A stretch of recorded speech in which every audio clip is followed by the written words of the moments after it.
bombastic side eye, criminal offensive side eye.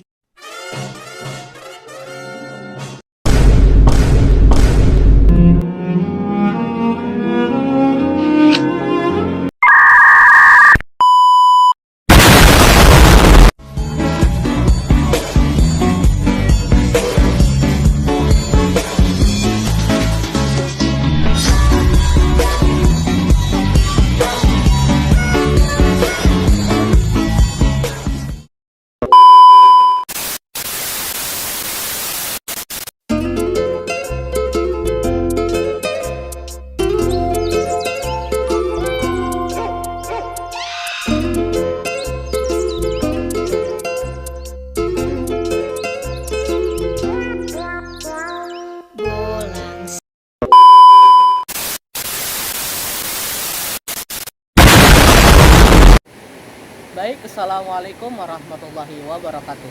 Selamat siang semuanya. Kami kelompok 5 ilmu mantik akan berbincang-bincang mengenai pengertian ilmu mantik dan aspek-aspeknya. Perkenalkan, nama saya Agung Syakoro dengan NIM 2012 4025. Di sebelah saya itu ada Mbak Syifa Maulidina dengan NIM 2012 4017. Dan di sampingnya lagi yaitu ada Mbak Maulidina Akmal dengan NIM 2012 4021. Baik, di sini kita akan berbincang-bincang mengenai ilmu mantik. Ilmu mantik menurut saya itu ilmu yang mempelajari tentang logika atau cara berpikir yang secara baik, secara sistematik ya teman-teman ya. Ilmu mantik itu memang berguna bagi kehidupan kita sehari-hari maupun untuk pendapat ulama untuk melakukan ijtihad pengambilan hukum. Karena ketika ulama ingin mengambil hukum itu harus menggunakan logika yang benar berdasarkan Al-Quran, hadis, ijma, dan qiyas. Karena pengambilan hukum itu tidak main-main gitu teman-teman ya. Karena misalkan kita mau mengambil suatu hukum yang baru, kita itu harus menggunakan akal pikir yang baik, tidak secara acak-acakan untuk pengambilan hukum tertentu.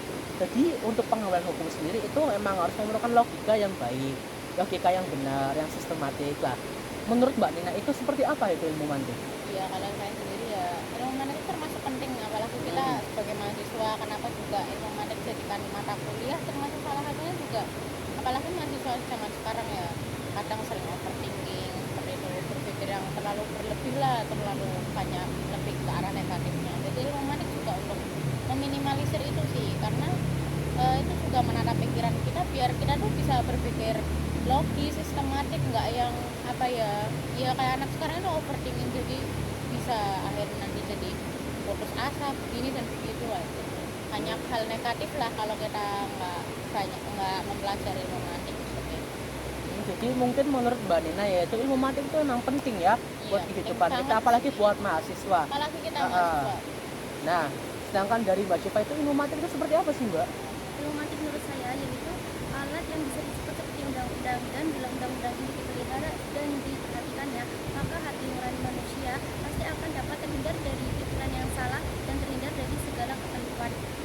Ilmu mantik menurut saya menambah tambahan ya, itu ilmu yang memberikan aturan yang berpikir valid, seperti bisa juga ilmu yang menggerakkan pikiran kita kepada jalan yang lurus dalam memperoleh suatu kebenaran. Jadi menurut Mbak Syifa yaitu teman-teman ya, ilmu mantik itu seperti undang-undang atau seperti peraturan-peraturan dalam negara kita. Jadi ketika ada ilmu mantik yaitu kita dapat mengontrol diri kita untuk berpikir teman-teman ya. Jadi seperti itu ya. Kesimpulannya gitu sih, sebenarnya ilmu mantik emang untuk mengatur kata pikirannya kita sih, pola pikirnya kita biar berubah, biar bisa lebih sistematik dan lebih logis. Baik. Warning, my girl, no counter. Lanjut part 2.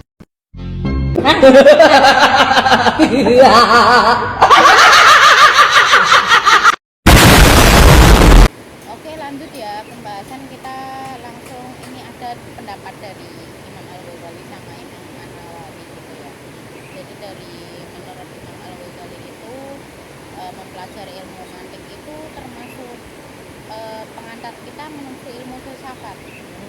Ya, jadi karena di ilmu mantik itu kan kita dipaksa berpikir logis dan sistematis ya. Jadi ilmu filsafat juga di situ isinya pemikiran-pemikiran yang benar-benar buah ya ilmu filsafat itu. Tapi dengan kita mempelajari ilmu mantik, insya Allah mudah menuju mempelajari ilmu filsafat itu, menjadi kita mempermudah loh kalau kita udah belajar ilmu mantik.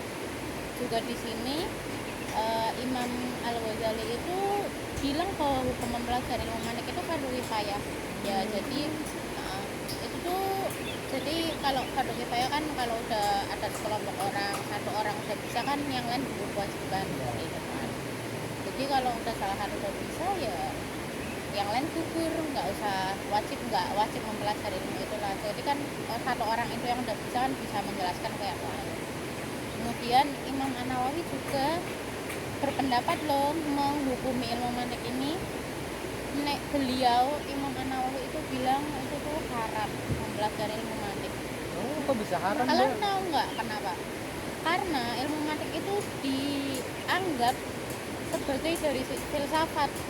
Kalau Imam An-Nawawi justru malah ilmu mantik itu nggak boleh dipelajari karena katanya itu menuju ke filsafat. Mungkin menurut Imam An-Nawawi itu kalau orang awam-awam kayak kita mempelajari filsafat itu jangan dulu gitu kan, seperti itu. Karena emang ada beberapa orang yang belajar ilmu filsafat justru malah Ngeblinger gitu ya Mbak? iya, kadang justru malah mereka masuk ke psikiater karena gangguan mental, pikiran, logis seperti itu ya. Itu bahayanya ilmu-ilmu ini tuh seperti itu. Jadi kenapa Imam An-Nawawi mengharamkan jadi seperti itu. Tapi beda lagi dengan Imam Al-Ghazali, justru malah fardu kifayah gitu teman-teman. Warning my girl no counter. Kita lanjut part 3.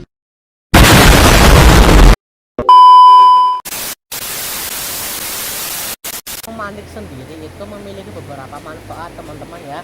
Yang pertama yaitu berguna untuk menjelaskan sesuatu yang masih bersifat, yaitu bersifat tidak jelas atau bersifat itu masih global. Jadi ilmu mantik sendiri itu menjelaskan sesuatu hal atau suatu hukum yaitu yang masih mujmal. Contohnya itu seperti di Al-Quran sendiri teman-teman ya. Al-Quran sendiri pun masih ada yang mujmal, juga ada yang terperinci. Jadi ilmu mantik juga itu perlu untuk mempelajari Al-Quran dan hadis teman-teman ya. Yang kedua yaitu berguna untuk mengembangkan daya pikir yang jauh lebih baik. Ilmu mantik yaitu gampangannya berguna untuk cara kita berpikir untuk kedepannya gimana, biar nggak overthinking itu caranya gimana. Iya, yang kayak aku tadi udah ngomong di awal di pengertian ya, termasuk buat nata pola pikirnya. Iya. Terus yang ketiga yaitu berguna untuk menjauhkan pikiran dari hal-hal yang buruk atau salah. Jadi ilmu mantik emang gitu ya Mbak ya. Gampangannya biar kita itu pikirannya itu positif, tidak ke hal-hal yang negatif tidak gitu ya. overthinking. Itu yang utama Itu- buat para mahasiswa, jangan sampai overthinking ya teman-teman ya. Itu dari Karena dosen itu juga udah menyampaikan seperti itu, biar kita tuh sebagai mahasiswa tidak gampang overthinking. coy. Nah, manfaat yang keempat yaitu ilmu mantik berguna untuk memperkuat mental dan cara berpikir kita. Jadi ilmu mantik itu memperkuat diri kita untuk berpikir teman-teman ya. Jadi misalkan kita ada suatu kendala atau suatu masalah lah, kita itu harus memecahkan masalah tersebut dengan pikiran yang baik, pikiran yang tenang, yang rileks. Jangan sampai overthinking itu mengganggu kehidupan kita teman-teman ya. Sangat betul sekali itu, karena overthinking itu dapat menyebabkan pengaruh-pengaruh yang lain, misalkan stres atau depresi. Makanya ilmu mantik itu putus asa, biasanya itu putus orang-orang asa sekarang itu. seperti itu. Banyak itu yang putus asa. Jadi ilmu mantik sendiri itu buat mengatasi kita ketika overthinking itu, kita gimana solusinya gitu ya. Penutup kok. Oke, jadi yang terakhir kita juga mau bahas tentang ilmu mantik, hubungan ilmu mantik dengan ilmu-ilmu lain. Jadi sangat berhubungan banyak ya, tapi kita juga mau bahas sedikit-sedikit aja nih tentang hubungan ilmu mantik dengan ilmu lain. Termasuk kita dari ilmu usul fikih itu juga kan perlu dari pemikiran juga ya, itu kalau mau menetapkan suatu hukum gitu kan, kita juga perlu berpikir banyak gitu. Itu ilmu mantik juga berguna, itu nyambung ya dengan ilmu seperti itu, dengan ilmu apa tadi usul fikih, karena untuk apa ya, Mengambil suatu hukum gitu ya ya Mbak mengambil ya. suatu hukum itu kita perlu berpikir juga kan, harus sistematis, harus logis, menyesuaikan keadaan lah. Kan kita juga menentukan hukum apa ya, seiring berkembangnya zaman, enggak di zaman dulu hukumnya seperti itu, pasti seiringnya berjalan waktu kan hukum berubah gitu kan. Terus apalagi ya, Yang kedua yaitu berhubungan dengan ilmu tasawuf teman-teman ya. Ilmu tasawuf. Yang terakhir yaitu berhubungan tentang ilmu tafsir teman-teman. Jadi ketika kita ingin menafsirkan suatu ayat yang masih mujmal, ilmu mantik itu penting buat itu loh, buat mengkaji ayat-ayat tersebut atau mengkaji hadis-hadis yang masih mujmal. Contoh, misalkan memang di Al-Quran tidak disebutkan ya kalau kayak narkotika itu diharamkan, tapi di Al-Quran ada sesuatu yang memabukkan itu haram. Nah, kenapa dari itu narkotika kita simpulkan itu haram? Itu karena juga menghilangkan pikiran kita kan, jadi pikirannya itu nggak benar, jadi tidak benar kan. Itu kan termasuk memabukkan kan, makanya itu dianggap haram. Itu gunanya ilmu mantik juga. Baik.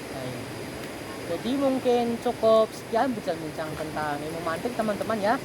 Sekian dari kelompok kami. Wassalamualaikum warahmatullahi wabarakatuh.